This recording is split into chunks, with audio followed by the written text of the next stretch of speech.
All right, we got the Pittsburgh Steelers at home against the Cleveland Browns. The current favorite in -6.5.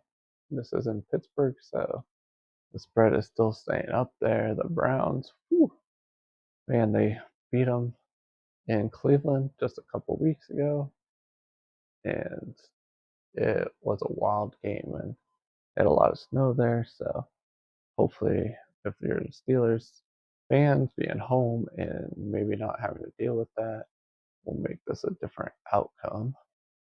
But both these teams were a part of crazy high scoring games. Steelers against the Bengals last week and the Browns against the Broncos.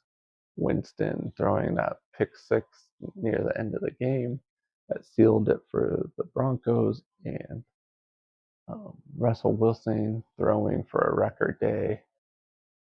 So that was a crazy game to watch, both of those. -6.5 spread for the Steelers at DraftKings currently, +6.5 for the Browns. We got the money line. You're only going to want that money line if the Browns at 230.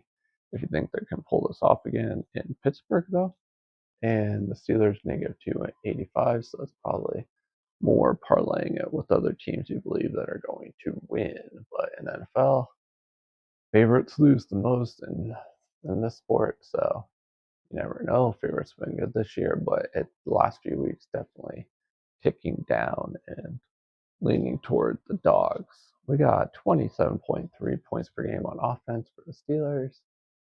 The last four games, really doing great with Russell Wilson. 26.3 on defense, though.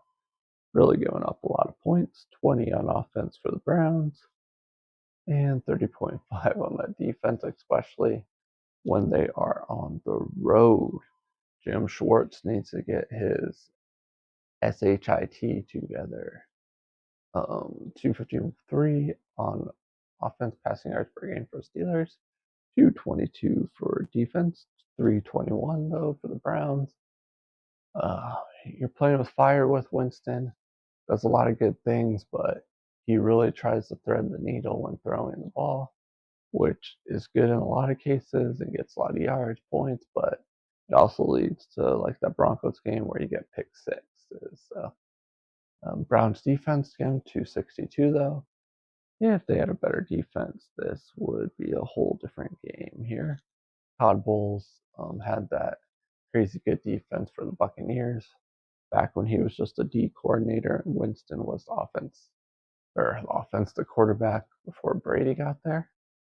And you saw how good the Bucs were when they had a quarterback that didn't turn over the ball with Brady. We got passing yards per attempt, 8.2 for the Steelers on offense, 7.1 on defense, 7.6 for the Browns on offense, 9.3 on defense, and they're away again. Ouch. Rushing yards per attempt, not great for either of these teams. Offense, 3.7, 3.3. Defense is giving up quite a bit, 4.6, 4.9. And points per play, 2.6. For the offense for the Steelers, 2.8 for the defense, and that 2.6 is right over there, 10th place in the league on offense, and they're giving up a little, quite a bit more. Bottom 10 in the league on defense for points per play, 1.6 on offense for the Browns, horrible, 3.3 on defense, bottom 5 in the league currently. Now let's just look at expected points because 2.9 on offense for Steelers, -0.9, which is just below average. -2.8 on offense for Browns, not great, which is a lot of those turnovers. They're averaging 3 a game. The Browns' offense, not great. And the defense on the Steelers, 2.5 turnovers per game. This could be really bad for the Browns. But the defense for the Browns, -9.4 on expected points, horrible. Let's look at total expected points. 2.1 for the Steelers, -12.2. That would give you a -14.4 spread. That is a bet for the Steelers, especially right below that 7. So if they win by a touchdown, that's a win. Then point differential, -6 for Steelers, 7 -2.5 for the Browns. That would give you -13.5 spread for the Steelers. That would be a bet. I'm liking that. Then we scroll over here to, let's look at these points per game. 47.3, the offenses put together. Defense are giving both 56.8. So both those are telling you to bet for the over. I don't like betting overs in the league. It's kind of a shit show in most games. You bet will go under, and then there's random games that'll go over, but they're like 60, 65, 70 points. That really mess up that average in the league. Now let's look at the game card. 75.2% chance of winning for the Steelers. -7 spread. That's almost right at the current line. This is all simulations, offense, defense, stats. That would be a no bet. And our total points would be 52. That is 8. Like I said, I don't want to bet the over. I think this should be a low scoring game here, but you never know. I think Steelers are going to not go so crazy scoring, because the only reason they did that because they had to keep up with the Bengals, Joe Burrow and Chase and all those guys that were just scoring like crazy too. So they had to keep scoring.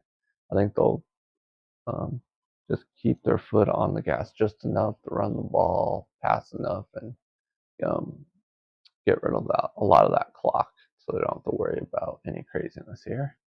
Our game cards are all green besides passing yards per game. And if the Steelers can get those turnovers, if they could get the 2.8 or near 3 turnovers, that's going to be a definite win for the Steelers. Got a good kicker and doesn't seem to miss this year. That's pretty much all we got for this game. If you're betting on it, good luck. My name's Jordy. I'm watching Betman Sports Betting, and I'll see you in the next video.